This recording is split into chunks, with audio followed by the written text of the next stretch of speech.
Obrigado pela oportunidade. Então, nós vamos rapidamente, que o nosso tempo é curto, né? Vamos tentar lembrar, então, nós há 15 dias atrás, há 2 semanas atrás, nós falamos sobre depressão. E o tempo era curto, então nós dividimos em duas, e hoje eu vou falar mais a visão espírita da depressão. E o que o espiritismo propõe para tratar da depressão. Só fazendo uma recapitulação, porque às vezes tem gente que não estava aqui há 15 dias, e vamos lembrar então que a depressão ela é definida pela Organização Mundial de Saúde como uma doença da mente. E que os estudiosos entendem que a depressão ela é muito subjetiva, ela é uma experiência ímpar, é de cada um. Não há como você quantificar o tanto de uma depressão, porque ela vai variar de acordo com as pessoas, com o que está acontecendo com a pessoa. Mas o que eles definem, deixam bem claro, que a depressão é uma experiência dolorosa. Dolorosa. Aquela psicóloga, Silvia Maria, que usei bastante o texto dela, chega a dizer assim, que ela é impossível de ser descrita. Tá? O que nós também estudamos, que ela tem algumas características, né? A gente tem algumas percepções através de sintomas da depressão, quando se classifica, se impõe a depressão. Ela não é um desejo próprio, e não se resolve com força de vontade. Não adianta a gente dizer, tenha força de vontade, você vai vencer, você é forte. Não, se resolve com o tratamento psíquico e o tratamento que o Espiritismo também propõe, que nós vamos estudar hoje. Né? Nós falávamos também dos sintomas, nós citamos vários sintomas, dois em especial. É uma tristeza profunda, duradoura, e outra é a perda de interesse em tudo que se relaciona a si e a sua vida. Né? E depois nós citamos vários outros sintomas, perda de apetite, excesso de apetite, enfim, vários outros sintomas, mas os dois principais seriam esses. Então já sabemos como identificar uma pessoa depressiva através dos sintomas. Não dá, porque muitas vezes os sintomas são mascarados, e nós falávamos muito disso, né? As pessoas, principalmente os homens, né? Como a depressão se liga a uma derrota, a um fracasso, a fraqueza, então as pessoas, os homens principalmente, têm vergonha de se expor dizendo que está com depressão, ou revelar a sua depressão. E eles guardam para ele e criam mecanismos para fugir, para não demonstrar isso como esse sinal de fraqueza. E muitas vezes isso é desastroso. Nós vamos ver na sequência quando se propõe as formas de tratamento. É desastroso usar esses mecanismos de fuga. Depois nós falamos sobre as origens. Né? É muito claro que existe uma relação entre um processo químico com os neurotransmissores, né? Nós citávamos há 15 dias, e esse processo leva ao seguinte impasse. O que nasceu? A depressão é causada por uma deficiência dos neurotransmissores, ou a deficiência dos neurotransmissores são causados por um processo depressivo. Então, o que nasceu primeiro, o ovo ou a galinha? Esse impasse, ele se aparece com bastante consequência. Depois, outra origem, então nós temos uma origem química. A segunda era dita como uma herança familiar. Isso nós descartamos, a ciência já descartou, é que muitas vezes o ambiente familiar em que a pessoa é criada é altamente depressivo. Isso gera uma pessoa depressiva, mas não é que ela tem uma depressiva de uma herança genética, mas sim uma herança genética familiar, social. Tá? Depois nós falamos também das origens causadas por traumas, né? Traumas violentos, psíquicos, físicos, que acontecem em todas as nossas vidas, perdas. E esses traumas, do ponto de vista espírita, ele se alonga também além da nossa existência, de vidas passadas que nós carregamos em nosso espírito, no nosso inconsciente. E esses traumas que estão presentes na nossa vida atual. Depois nós falamos de processo de vícios em droga, álcool, em remédios, né? E isso daí também causa depressão. E o mais importante, que é o nosso ritmo de vida. Por que a depressão aparece tanto hoje, no mundo atual? Aparece tanto no mundo atual, porque ela se tornou mais clara, as pessoas começaram a se expor mais, mostrar sim que estão em processo depressivo. E a outra é porque o nosso ritmo de vida, né, e é um ritmo de vida que nos leva à depressão. E aí a gente citava vários fatores do nosso ritmo de vida. Atividade profissional extremamente competitiva, o contato com muita agressividade no nosso meio social, não se sentir amado ou estimado, não ter uma religião que atenda a seus anseios, doenças persistentes sem diagnóstico, enfim, todos esses. Uma perda de emprego, dificuldade financeira, adaptação ao mundo moderno, adaptação às novas exigências sociais, tecnológicas, e que faz com que a pessoa tenha dificuldade para isso, vai sofrer. Então, o ritmo de vida é outro que a gente citou aqui. Os tratamentos, né? A gente trata. Na ciência, nós temos uma psicologia, que vai tratar da alma, o descobrimento do ser interior, o desenvolvimento, que vai vencer determinados traumas, e o tratamento da psiquiatria mesmo. Eu até comentava com um amigo meu sobre isso alguns dias atrás, e ele é médico, ele me disse o seguinte, que a quantidade hoje de antidepressivos que existe no mercado é impressionante. A ciência desenvolveu uma gama de remédios enormes para exatamente tratar da questão química do cérebro, né? E aí deixamos para os cientistas explicarem a relação. Nós vamos fazer uma abordagem, como hoje a abordagem é espírita, nós vamos fazer uma abordagem mais no campo psicológico, né? Mas lembrando que nenhum momento, no nosso trabalho no centro espírita, a gente deve dizer para não tomar remédio, para largar a receita para lá, em nenhum momento. Nós seríamos irresponsáveis de fazer isso. Ao contrário, nós devemos sempre dizer para a pessoa que, se tiver possibilidade, procure o auxílio médico, tá? Nós não estamos substituindo nenhum tratamento psicológico ou psiquiátrico, né? Bom, por que nós vamos abordar mais a psicologia, né? Então, eu citava uma frase de Joana de Anjos, que eu gosto muito, que diz assim: o que nós não conhecemos de nós irá nos devorar. Então, a gente precisa, o Espiritismo defende, que a gente tenha essa capacidade de nos interiorizar e buscar conhecer a nossa alma. Conhecendo a nossa alma, nós vamos trabalhar com ela, buscar os sentidos. A ideia da psicologia no tratamento dos traumas é esse: você identificar o que te traumatiza, o que judia de você, né? Da tua mente. Então, o que nós precisamos desenvolver em nós? Isso daí é um trabalho de um cientista americano, de um psiquiatra americano, de um psicólogo americano chamado Daniel Goleman. Ele é um trabalho que não tem nada a ver com religião, e ele fez uma pesquisa muito grande. Então, ele definiu que a gente, para desenvolver essa capacidade do cérebro, nós somos 3 coisas: descobrir a causa do sofrimento, trabalhar com os nossos conflitos e aprender a cultivar a esperança. E ele desenvolveu, junto com uma outra psicóloga, não me lembro o nome dela aqui, tem nas minhas anotações, da pesquisa que eles fizeram, que as pessoas que desenvolviam uma capacidade de ter esperança e otimismo, uma visão otimista do mundo, estavam mais isentas do processo depressivo. Então, eles dizem: olha, uma coisa que nós precisamos fazer é ser otimistas, olhar o mundo. Então, ele faz nesse texto dessa pesquisa, ele pega o caso especificamente e mostra a ação de um otimista e de um pessimista.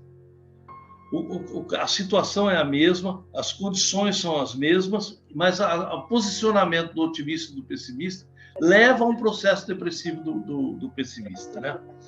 Então, esse trabalho dele, né? Esse trabalho foi feito, e a outra abordagem dele foi quanto à caridade, que eu vou falar um pouco mais para frente. Eles mostraram que a maioria das pessoas que se desenvolveram uma defesa contra o processo depressivo, elas estavam envolvidas ou começaram a se envolver com um processo de dedicação ao próximo, um processo de caridade, de fraternidade. Aquilo estimulava coisas nela que faziam com que ela diminuísse a sua condição de depressão. e se conseguia sair desse processo depressivo sem que mudasse nada na vida dela. A única grande mudança que ela teve feito é a dedicação ao próximo. Então, isso daí é um estudo científico que vem dizer aquilo que nós pensamos no Espiritismo, que fora da caridade não há salvação. Quer dizer, o trabalho fraterno, a caridade, não é um processo que nos estimula por uma razão lógica. Não é por compensar alguma coisa, ou fazer bem para receber alguma coisa em troca, ou para melhorar a nossa condição na próxima vida. Não é. É para melhorar a nossa vida agora, nesse momento, imediatamente. Nós nos tornamos pessoas melhores, né? Então, esse trabalho desse cientista, ele para mim, me trouxe muito dentro da filosofia espírita, dentro do que o espiritismo está propondo, né? E o que ele oferece, o espiritismo? Primeiro, uma religiosidade equilibrada. O que é uma religiosidade equilibrada? Sem fanatismo, sem ignorância, sem rituais e sem sentidos. Então, nós buscamos uma religião equilibrada, com autoconhecimento, que é a busca constante do espiritismo, né? O conhecimento das causas, o entendimento de causas profundas, que a gente não entende, que a gente começa a perceber duas coisas fundamentais que o espiritismo mostra. Uma são as vidas passadas, a influência de vidas passadas. E a outra, fundamental no processo de depressão, é a influência do plano espiritual. Todos nós estamos sujeitos, através das nossas vibrações, ao contato com o mundo espiritual. E essas influências do mundo espiritual são importantíssimas no trabalho de depressão. Porque a hora que nós estamos caindo, sentindo-se cada vez mais depressivo, nós emitimos um tal gama de vibrações que espíritos depressivos se aproximam de nós. E há uma troca de influência, como diz André Luiz, é uma pista uma avenida de duas pistas, de duas mãos. Do jeito que nós atraímos, porque eles estão necessitados, eles são atraídos pelo nosso processo. Então, é importante considerar muito essa influência espiritual. E aí, eu quero fazer um alerta aqui. Por que nós, no Fraternidade, nós insistimos que os médios façam um curso, estudem o desenvolvimento mediúnico? Porque a mediunidade, ela é uma porta aberta para a depressão quando mal conduzida. Quando a gente permite esse acesso, essa relação nociva, né, no nosso relacionamento. Então, nós falamos da reencarnação, falamos das influências espirituais, aí vamos falar dos tratamentos. Quais são os tratamentos que o Espiritismo propõe? O primeiro é o tratamento fundamental do conhecimento. Autoconhecimento e o conhecimento das coisas do mundo. Entendimento do que é o mundo, do que são as coisas, como se processa todo esse universo. Então, por isso que o Espiritismo fala, o Kardec fala no começo do Evangelho, é preciso que haja um casamento entre a ciência e a religião. Então, esse conhecimento. E depois o autoconhecimento. Eu investigar quem eu sou aqui dentro de mim. Investigar com clareza, com honestidade, o que eu sou. Ver as minhas condições de orgulho, de egoísmo, de prepotência, de arrogância, e descobrindo essas coisas em mim, né? Fazer o que Agostinho propõe lá no Livro dos Espíritos, fazer toda noite uma reflexão sobre nós e julgarmos a nós como nós julgamos os outros, né?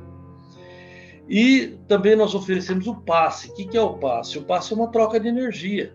Nós colocamos uma energia positiva no lugar de uma energia negativa.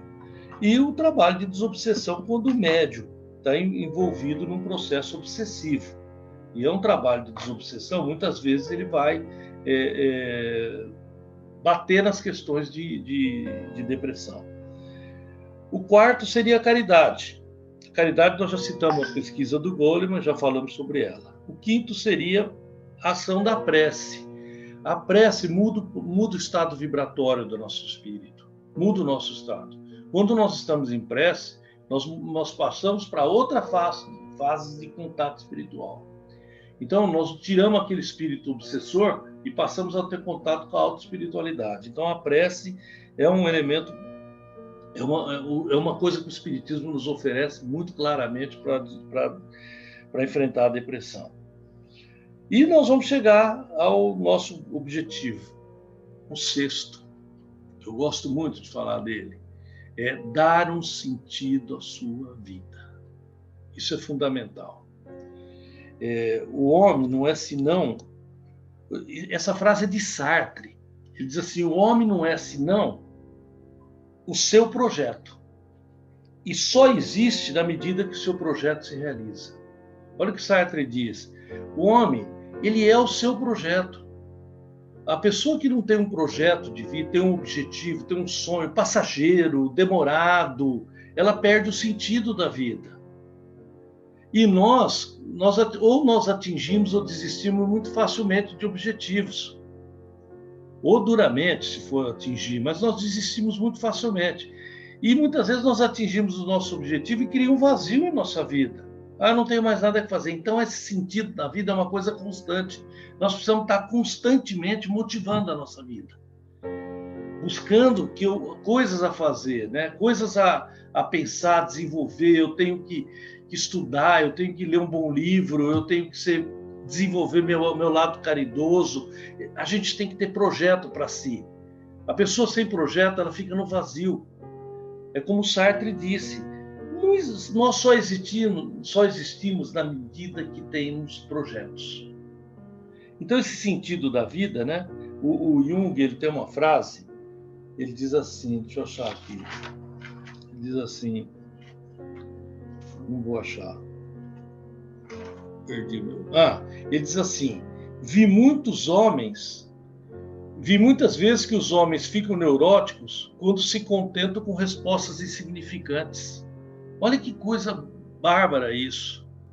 Quando você se contenta com explicações insignificantes, sem sentido, quando você está indisposto a lutar, a pesquisar, a saber, a evoluir, isso daí é o que dá, que tira esse processo significativo. E você, com significação na sua vida, você foge da depressão.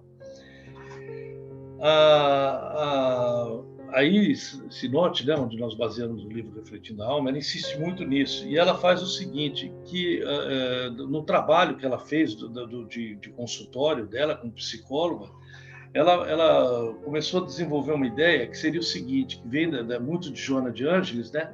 Que ela diz assim, eu preciso dar um novo sentido à depressão. Novo sentido à depressão. Me lembrou lembra do caminho de volta, né, da vida não vivida? Eu preciso achar o caminho de volta. Eu preciso achar o caminho de volta. E ela fala o seguinte, que a depressão, na verdade, ela é um convite, é um desafio para a nossa alma. Porque ali, nesse momento desse desafio, nós temos a possibilidade de encontrar o verdadeiro sentido da nossa vida, ou o sentido da nossa vida momentâneo. E que muitas vezes a depressão é um alerta que vem para a gente. Olha, você está esquecendo de você mesmo. Lembra da vida não vivida? Você está esquecendo o que você queria ser quando era criança. Essa imagem é muito bonita. Você está precisando de prestar atenção em você, descobrir as suas coisas, olhar para dentro de você e dar um sentido. Você está depressivo porque você perdeu o significado da sua vida. Em vez de você lamentar, abençoe essa depressão, porque ela pode te acordar. Ela pode te acordar e te levar a esse nível de condição de vida, de mudança na sua vida e desse conhecimento próprio. Então, ela fala, busca um sentido na sua vida, porque buscar um sentido na sua vida significa impulsar forças enormes que você tem dentro de si. E isso daí pode ser feito através de todo esse processo,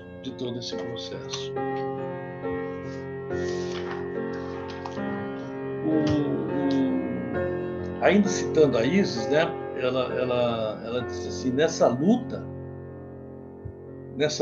nós precisamos sair da ilusão inocente de felicidade e conquistarmos a certeza de que a vida só é verdadeiramente vida, olha lá, e conquistarmos a certeza de que a vida só é verdadeiramente vida se tiver significado. Acho que é importante a gente ouvir isso dela, né? O Nietzsche, ele diz assim, o sofrimento expande a nossa consciência E aí ele fala uma frase fantástica, ele diz assim: somos o abismo, mas também somos a corda que nos salva do abismo. Somos o abismo, mas também somos a corda que nos salva do abismo. Então esse salto para o interior pode ser um salto sim para um abismo, desde que você tenha uma corda de salvação na mão. E essa corda de salvação é o significado da sua vida, o sentido que você dá à sua vida, né?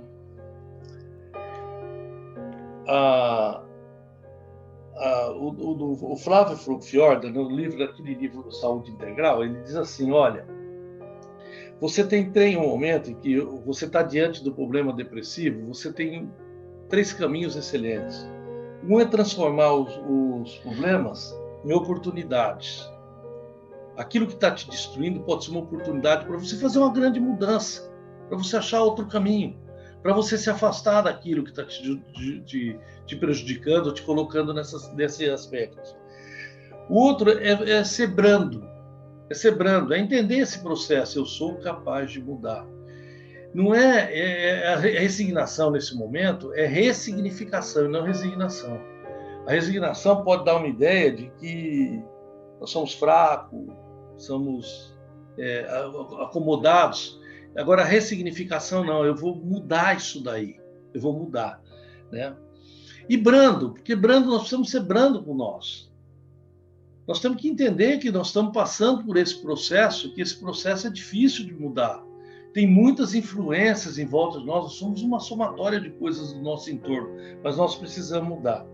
E por último, ele diz com muita felicidade, nós precisamos, quando você não tiver mais nada, mais nenhum caminho para resolver, quando se sentir totalmente impotente dentro desse quadro, perdoa você mesmo. Perdoa você mesmo. Se você estiver bem com você, esse perdão a si mesmo te permite abrir essa janela realmente para você investigar a sua alma e para você ressignificar a sua vida, né? O Jairo Avelar, naquele livro Mediunidade e Depressão, esse livro aqui que eu gosto muito, Depressão e Mediunidade, e eu estou terminando, ele fala da gente usar 4 pilares, que seriam uma proposta do Espiritismo para enfrentar a depressão. E eu encerro falando desses 4 pilares. O primeiro é a compaixão por nós. Se não nos amarmos, como conseguiremos amar alguém? Então, temos todos os direitos do mundo. Nós temos todos os direitos do mundo, exceto o direito de não ser feliz. Só esse direito que nós temos de não ser feliz. O segundo pilar é a caridade, enxergar o próximo. Não existe, aí ele faz uma brincadeira que eu gostei muito, ele fala assim, não existe um obsessor que aguenta um ano de campanha do quilo, né? Aí viu, Cidinha? Não existe um obsessor que aguente um ano cuidando das nossas gestantes lá no Batuíra, viu? O obsessor dá no pé, tá certo? Então a caridade é importante. O terceiro é a alegria. As pessoas que não conseguem ser alegres é porque ele faz uma imagem bonita, porque tem braços curtos. Quem tem braços compridos, abraça. E quem abraça é alegre, né? E quando você for dar um abraço, dê o melhor abraço seu. Quando você for dar um olhar, dê o melhor olhar seu. Quando você for dar uma conversa, um bate-papo, dê a melhor conversa sua, o melhor bate-papo seu. Não seja econômico das expressões da vida. E por fim, o desprendimento. Não sejamos escravos do que temos. Não sejamos escravos do que temos. Está na hora de nós abrirmos nossas gavetas. Abrirmos nossas gavetas, compreendemos a possibilidade imensa de sermos felizes, porque esse é o grande objetivo da nossa vida.